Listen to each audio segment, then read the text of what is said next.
Atau bagi yang sudah terkena infeksi cacar air, bisa juga langsung terkena infeksi cacar api atau herpes. Oh, lanjutannya dok ya. Lanjutannya, karena kan si Oh. virus ini dia istilahnya dorman atau tidur di sel kita.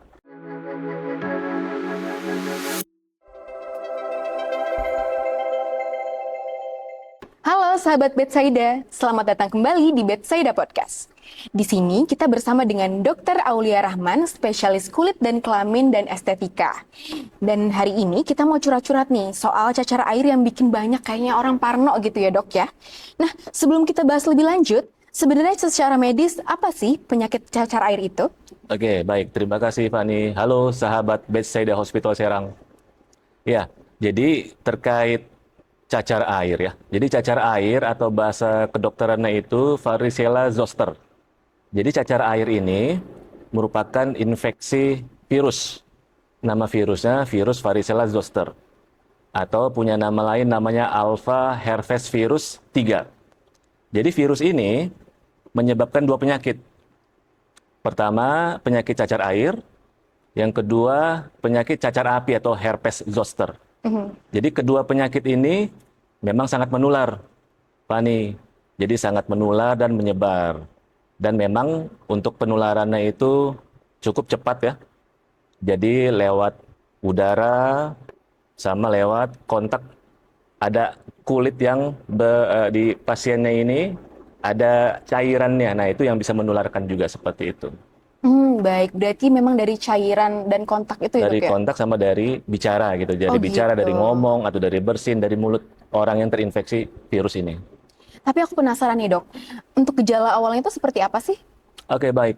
Jadi penyakit cacar air ini ada gejala prodromal namanya, atau gejala yang yang mengawali sebelum masuknya penyakit utamanya. Itu contoh seperti ada demam, kemudian ada nyeri kepala, nyeri badan, kayak gitu kan, ada nyeri tenggorokan.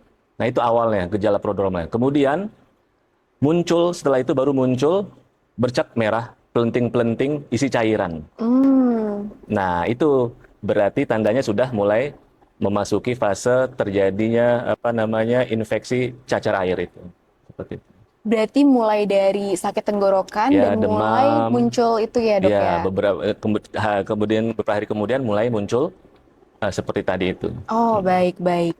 Nah, memang penyebab utamanya apa sih dok cacar air itu? Ya, penyebab utamanya tadi virus tadi. Virus Virus tadi tadi, ya? virus varicella zoster. Varicella zoster. Betul. Ini virus ini dari penularan dari manusia ke manusia, bukan dari hewan ke manusia. Jadi ini sumber utamanya dari manusia. Seperti itu, nggak ada dari hewan ataupun nggak ada, itu hanya dari manusia ke manusia seperti itu. Tapi untuk penyebarannya hanya melalui udara tadi ya dok ya? Ya, dari udara juga dari kontak kulit, di mana yang kulit itu ada lesi berupa cairan, pelenting berisi cairan. Nah, itu yang menularkan gitu. Jadi dua cara penularannya seperti itu. Baik, dua cara penularan. Ya.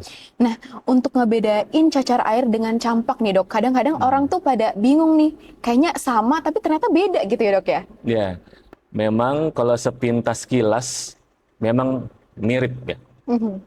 Baik itu gejala prodromalnya, gejala awalnya gitu kan ya. Tapi yang membedakan ini adalah kalau campak dia nggak ada lesi atau kelainan kulit, pelenting-pelenting isi cairan nggak ada. Dia hanya bercak merah aja. Seperti itu. Beda dengan cacar tadi, namanya juga cacar air. Jadi ada lesi atau kelainan kulit berupa pelenting isi cairan. Oh, Seperti itu. oke, memang perbedaannya itu ada cairannya itu dok ya, Betul, kalau ada cacar air ya. pelenting-pelentingnya, betul. Nah, untuk kalau tiba-tiba nih anggota keluarga kita yang kena, kira-kira apa sih langkah praktis atau penanganan awal yang harus kita lakukan di rumah biar nggak makin parah gitu dok? Oke, jadi begini, baik Fani, sahabat Bethsaida Hospital Serang, hal pertama yang harus dilakukan jika ada salah satu anggota keluarga kita di rumah terjangkit virus varicella ini atau cacar air ini, yang pertama adalah harus isolasi mandiri. Ya, jadi hindari kontak dengan anggota keluarga kita. Jadi harus isolasi mandiri. Karena ya ini penularannya sangat cepat. Yang seperti saya jelaskan di awal itu lewat udara, baik berupa ngobrol atau bersin atau batuk. Jadi yang pertama adalah isolasi mandiri. Seperti itu. Oke. Nah, bicara soal penanganan nih, Dok. Tadi Ya. kan sempat disinggung juga ada isolasi mandiri. Nah, sebenarnya berapa lama sih, Dok, siklus virus itu ada di dalam tubuh kita sampai benar-benar sembuh? Karena kita kan isolasi ya, Dok, ya tadi. Ya, baik. Jadi masa inkubasi atau suatu fase atau suatu masa di mana seseorang terpapar patogen dalam ini virus itu kurang lebih 10 sampai 14 hari, bahkan ada yang nyebutin sampai 21 hari. Hmm. Itu terpapar hingga menghasilkan gejala klinis. Ya seperti Hmm. tadi ada demam, ada nyeri tenggorokan, ada sakit kepala yang keluar peting-pelenting itu butuh waktu cukup lama, kurang lebih 3 minggu. 3 minggu. Ya, kurang lebih 3 minggu. Nah, kemudian pertanyaannya sampai kapan Mhm. seseorang anggota keluarga yang sudah terjangkit cacar ini sudah tidak perlu isolasi mandiri lagi, kayak gitu kan ya? Tidak perlu isolasi mandiri lagi. Itu sampai ketika si pelenting cairannya ini sudah mengering. Nah, jadi itu sudah tidak menularkan. Terus gejala nyeri tenggorokan juga sudah tidak ada lagi. Jadi tidak perlu isolasi mandiri lagi. Ya, butuh waktu beberapa hari ke depan ya, 10 hari ke depan lah. Mulai dari pertama kali terjangkit virus ini, seperti itu. Berarti mulai ada gejalanya tersebut, langsung Sudah, isolasi ya, Dok, ya? ya, pertama kalau udah ada gejala, isolasi. Terus gejalanya sudah berkurang, sudah nggak ada. Sakit tenggorokan sudah nggak ada, kemudian pelenting cairannya sudah nggak ada juga, Hmm. ya itu sudah kemungkinan besar tidak menularkan lagi, seperti itu. Oke, oke. Berarti antisipasi memang harus isolasi ya, Betul, Dok, ya? betul, betul. Tapi aku penasaran juga nih, Dok, seberapa cepat penularannya antar orang yang sudah terkena cacar air dengan orang lain gitu? Ya, sebenarnya itu tergantung host imun respon ya. Hmm. Jadi sebenarnya nggak semua manusia itu mudah terpapar. Misalkan ada anggota keluarga kita tadi, misalkan seorang bapak terkena cacar. Nah, apakah langsung mudah terkena ke seluruh anggota keluarganya? Ya, nggak sebegitunya sih sebenarnya. Tergantung host imun respon, tergantung respon imun seseorang itu. Ketika orang tersebut yang terpapar daya tahan tubuhnya baik, itu kemungkinan itu tidak terjangkit. Tapi jika sebaliknya, ya itu akan mudah sekali. Contoh, orang-orang yang lanjut usia, Hmm. di atas 50 tahun, atau balita, kemudian ada anak-anak yang belum divaksin cacar, atau pada orang-orang yang ada penyakit imun atau gangguan imun, autoimun, atau ada penurunan imun seperti ada penyakit HIV. Nah, itu mudah sekali itu, Fani itu. Tapi tetap membutuhkan ada namanya istilah masa inkubasi tadi itu. Butuh Mhm. waktu seseorang itu kurang lebih 10 sampai 14 hari untuk terjangkit. Tapi semakin rendah, semakin lemah daya tahan tubuhnya ya semakin mudah, semakin cepat terinfeksinya seperti itu. Oke, baik. Berarti proses penularan itu sendiri tuh tergantung dari orangnya ya, Dok, ya? Betul, Apakah betul. imunnya kuat atau Betul tidak? sekali, betul. Betul. Oke, seru banget nih. Mungkin aku sedikit mau nanya juga nih, Dok, terkait dengan pantangannya terkait orang yang terkena cacar air nih, Dok. Kadang kan orang terkena cacar air tuh nggak boleh kena air, walaupun mereka di dalamnya ada air sendiri ya, Dok, ya, di dalam Iya, itu. iya. Itu gimana, Dok? Sebenarnya tidak ada pantangan secara spesifik untuk seseorang yang sudah atau yang sedang terjangkit cacar air ya. Tadi terkait ada mitos nggak boleh mandi, itu sebenarnya nggak tepat sebenarnya. Hmm. Silakan mandi. Justru harus mandi. Nah, tapi dengan syarat harus sudah tidak demam. Oh, harus tidak demam Ya, ya, Dok, ya? 1 kali 24 jam sudah bebas demam, silakan mandi. Jadi tidak perlu nunggu sampai selesai. Sudah tidak perlu nunggu sampai pelentingnya pecah dulu, nggak perlu. Yang harus dilakukan adalah ketika 1 kali 24 jam bebas demam, silakan mandi. Karena kan penyakit cacar ini kan salah satu gejalanya kan kulitnya gatal. Hmm. Ditambah nggak mandi makin gatal lagi kan gitu kan. Nah, nanti makin lembab segala macam, nanti digaruk-garuk. Nah, ini kalau udah digaruk sampai luka, lecet, bopeng, nah itu repot lagi tuh. Jadi nggak ada pantangan terkait tidak boleh mandi, silakan mandi. Kemudian adapun pantangan yang dimaksud tidak terlalu spesifik, tapi ya harus dijaga makanannya. Hmm. Ya, mungkin harus diperhatikan makanannya, jangan makan makanan yang instan-instan maupun minuman instan-instan. Jadi lebih ke arah yang sifatnya yang organik, yang nutrisinya yang baik ya, seperti sayur, buah-buahan, Lalu juga jangan begadang. Sama satu hal lagi, jangan overthinking, jangan stres. Nah, karena Betul ya ketika dok ya. kalau kita stres, terbebani, wah udah makin berat kondisinya kan, makin turun daya tahan tubuhnya. Seperti itu. Berarti overthinking ternyata ngaruh ya sahabat Betsaida. Betul, betul sekali. Dan tadi ada opini-opini juga terkait gak boleh mandi kalau misal kena cacar air. Ternyata salah ya teman-teman. Jadi walaupun kena cacar air, walaupun perih tetap harus mandi ya dok ya. Ya, karena tadi yang dikhawatirkan ketika seseorang yang sudah terjangkit cacar air tidak mandi, ini khawatir malah ada infeksi sekunder, ada infeksi tambahan karena hygiene atau kebersihan kulitnya tidak terjaga dengan baik. Itu yang malah dikhawatirkan. Berarti memang hygiene itu penting banget ya sahabat Betul. Betsaida. Nah aku juga sering banget nih dok, waktu pas kecil itu dapat mitos atau omongan dari orang-orang nih, kalau misalnya udah kena cacar air waktu kecil, itu nggak akan kena cacar air lagi waktu gedenya. Itu gimana dok? Ya, jadi sebenarnya itu mitos. Ya, sahabat Bethesda Hospital Serang. Jadi itu sangat tidak tepat. Karena masih ada kemungkinan seseorang yang pernah riwayat terkena infeksi cacar air, masih ada kemungkinan untuk terinfeksi kembali. Seperti itu, terinfeksi cacar air ya. Atau bagi yang sudah terkena infeksi cacar air, bisa juga langsung terkena infeksi cacar api atau herpes. Oh lanjutannya dok ya? Lanjutannya, karena kan si virus ini dia istilahnya dorman atau tidur di sel kita. Tepatnya di ganglion neuron atau di badan saraf, dia tinggal di situ. Nah, ketika orang itu daya tahan tubuhnya turun, nah si virusnya jadi kuat. Nah, akan bangkit, makan sel-sel kita. Nah, akhirnya berkembang. Berkembangnya si virus ini bisa menghasilkan penyakit cacar air, atau bahkan bisa terjangkit lanjutannya tadi herpes zoster atau cacar api. Seperti itu. Nah menarik juga nih dok, cacar api sama cacar air, kira-kira bedanya apa juga tuh dok? Ya itu sebenarnya hanya istilah ya, itu hanya istilah. Jadi kenapa cacar api? Ya karena rasanya lebih dominan seperti rasa terbakar gitu, nyeri hebat. Nah karena tadi kan si virus ini kan sudah tinggal lama di saraf, sehingga sarafnya itu diganggu atau dirusak oleh si virus tadi, sehingga menimbulkan sensasi atau rasa nyeri yang luar biasa, seperti panas gitu, seperti terbakar api. Jadi hanya istilah aja sebenarnya. Jadi tetap lesinya, kelainan kulitnya berupa pelenting isi cairan, tetap sama seperti cacar air. Tapi lebih ke arah ke sensasinya aja, gejalanya aja lebih nyeri gitu, lebih hebat nyerinya dibandingin yang cacar air, seperti itu.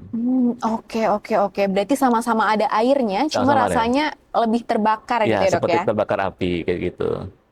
Oke, sama waktu kecil juga nih, aku sering banget dengar kalau misalnya digaruk nih dok, kalau cacar air lagi cacar air terus digaruk lukanya, nanti akan mengakibatkan bekas luka yang nggak akan menghilang nih dok. Ya, betul. Jadi, sahabat Bethesda Hospital Serang, ketika seseorang atau anggota keluarga kita itu terjangkit cacar air ini, ya alangkah baiknya dihimbau untuk tidak menggaruk atau ngopek-ngopek lah istilahnya gitu ya. Karena itu akan menyebabkan terjadinya kerusakan kulit. Ya, kulit kita itu kan ada 3 lapis ya, Fani ya. Ada epidermis, ada dermis, ada subkutis. Ya, dia di perbatasan antara di epidermis dan dermis di basale situ. Nah, dia di situ nanti ketika dikopek itu akan terjadi luka sampai dermis atas, lapisan kulit yang kedua. Nah, itu akan jika itu terjadi kerusakan itu akan terjadi bopeng, scar kalau bahasa kitanya. Nah, jadi oleh karena itu sangat disarankan untuk menghindari garukan atau kopekan-kopekan seperti itu. Ya, karena tujuannya untuk tidak terjadi scar atau bopeng seperti itu. Oke, ingat ya teman-teman Betsaida, kalau kena cacar air jangan digaruk karena akan jadi bopeng ya dok ya. Iya, iya. Jadi baiknya kalau gatal itu dikompres, boleh pakai cairan infus atau air dingin boleh. Jangan pakai air hangat atau air panas, tolong dihindari itu. Kenapa tuh dok kira-kira? Ya, karena kalau kita dikompres air panas, air hangat itu akan merusak skin barrier kita. Nah, kulit kita tuh kan ada barriernya, ada pertahanannya. Ya, berupa seperti natural moisturizing factor atau pelembab alamiah, sama ada mikrobiom. Mikrobiom itu bahasa kitanya itu adalah kuman baik. Nah, ketika kita mandi air hangat atau air panas, kompres air hangat atau air panas tadi, itu akan merusak skin barrier-nya. Sehingga pertahanan lemah. Nah, ini malah justru bisa memperburuk keadaan. Lukanya malah bisa jadi, malah bukannya baik, malah jadi nggak baik. Seperti itu. Oke, oke.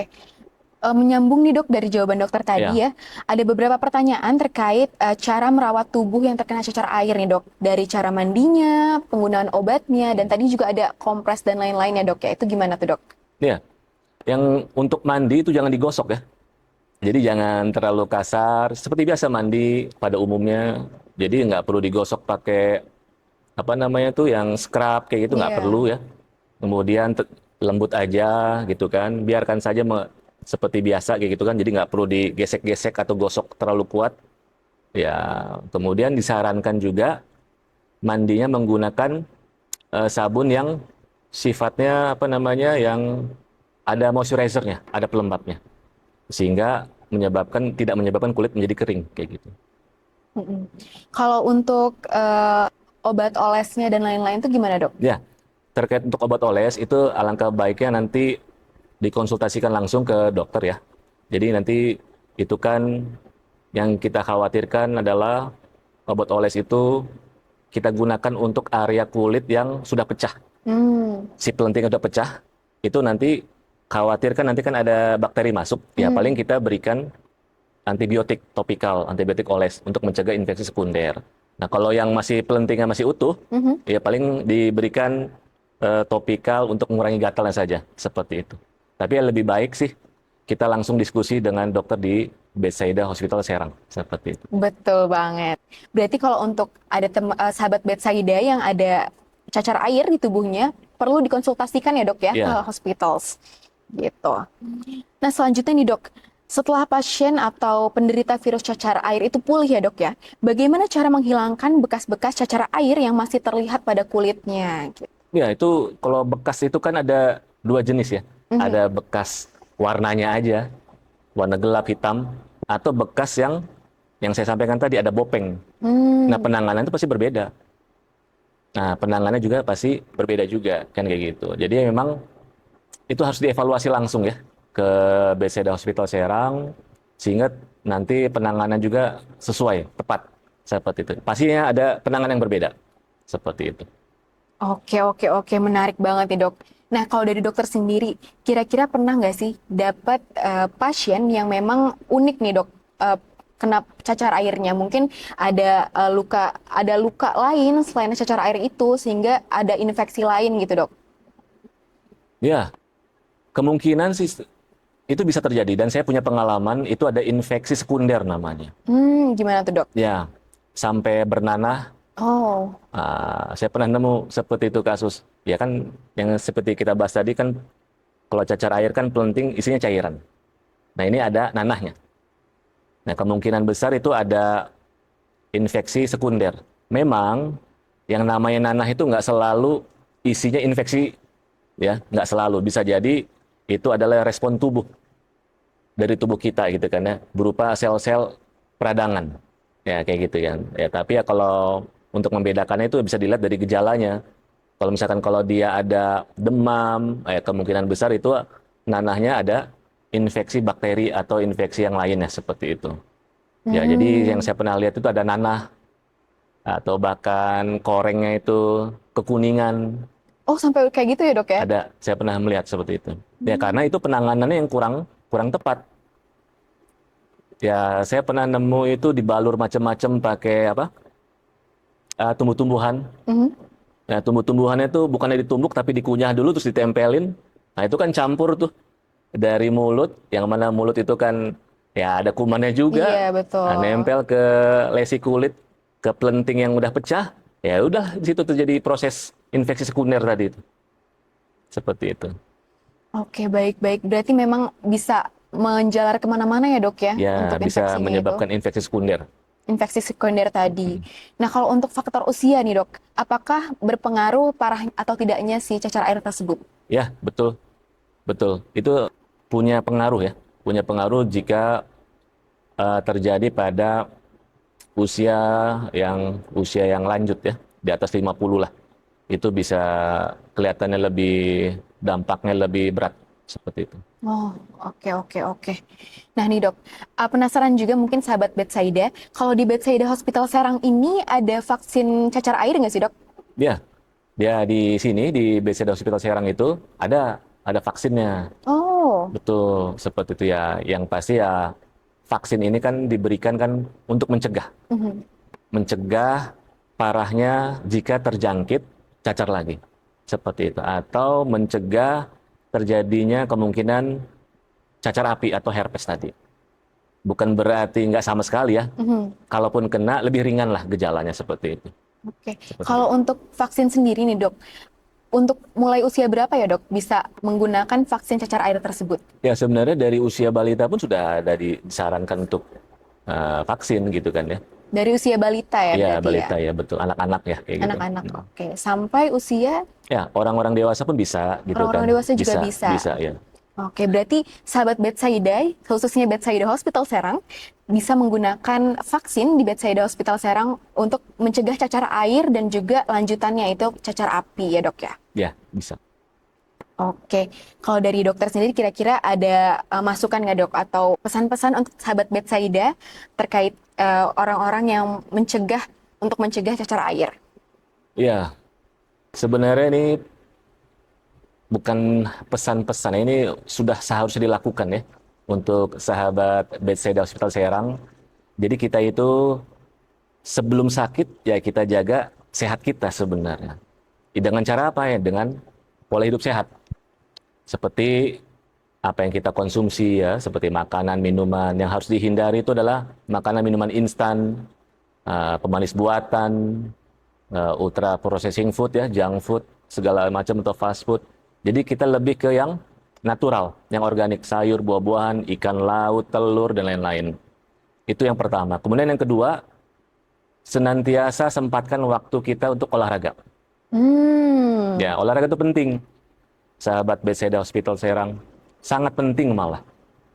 Bahkan ada penelitian, dengan olahraga 2-3 kali dalam seminggu, minimal sekali olahraga 30 menit, itu bisa meningkatkan kadar antioksidan enzimatik, anti radikal bebas. Jadi tubuh kita tuh menghasilkan anti radikal bebas, seperti superoxide dismutase, SOD, kemudian glutathione peroksidase atau GPX, dan katalase atau CAT. Jadi ketiga antioksidan ini ada sebenarnya dalam tubuh kita. Cuma levelnya kan rendah. Gimana cara meningkatkannya? Dengan cara olahraga. Jadi kita harus menggalakkan olahraga ya. Jadi memasyarakatkan olahraga dan mengolahragakan masyarakat. nice. 2-3 kali dalam seminggu, minimal 30 menit. Terserah olahraga seperti apa semampu kita. Yang baik itu yang kardio seperti lari, sepeda, silahkan berenang atau apa silahkan. Atau yang untuk otot juga boleh seperti gym boleh. Seperti. Jadi yang kedua adalah olahraga.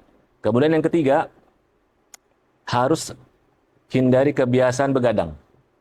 Oh, begadang ya dok ya? Ya, sebenarnya begadang itu dikatakan begadang jam berapa dok? Di atas jam 10 malam. Jadi kita di bawah jam 10 itu udah harus istirahat. Ya, harus tidur karena dengan tidur itu bisa memulihkan kondisi kita yang sudah lelah. Nah, sehingga ketika kita bangun cukup tidur 6 jam kurang lebih, nah tubuh kita kembali bugar, segar. Akhirnya kan fit lagi kayak gitu kan. Yang ketiga itu. Kemudian yang keempat, hindari kebiasaan merokok atau alkohol. Nah, itu yang harus dihindari itu pasti yang nomor 4. Jadi seperti itu untuk sahabat Bethesda Hospital Serang, semoga dengan dijaga pola hidup yang 4 hal tadi, plus satu lagi itu adalah jaga mood kita, mindset kita ya, jangan mudah stres, jangan overthinking. Nah itu yang harus dijaga, itu bonus yang nomor 5. Dengan kelima hal tadi, insya Allah tubuh kita fit ya, imunitas kita terjaga, sehingga tidak mudah terkena penyakit dalam ini cacar air seperti itu. Oke, berarti memang kuncinya itu pola hidup yang sehat ya, Betul, Dok ya? betul. Oke, sekian perbincangan kita dengan Dr. Aulia Rahman, spesialis kulit, kelamin, dan estetika. Terima kasih banyak dokter atas waktunya. Sama-sama, salam sehat selalu pada sahabat Bethsaida Hospital Serang. Nah, untuk sahabat Bethsaida yang memiliki keluhan atau penyakit-penyakit kulit, bisa langsung mengonsultasikan dirinya ke Bethsaida Hospital Serang atau langsung ke Dr. Aulia Rahman, spesialis kulit, kelamin, dan estetika. Dan kalau ada pertanyaan lebih lanjut, sahabat Bethsaida bisa melakukan komen di kolom komen ini. Terima kasih sahabat Bethsaida, sampai bertemu di episode selanjutnya.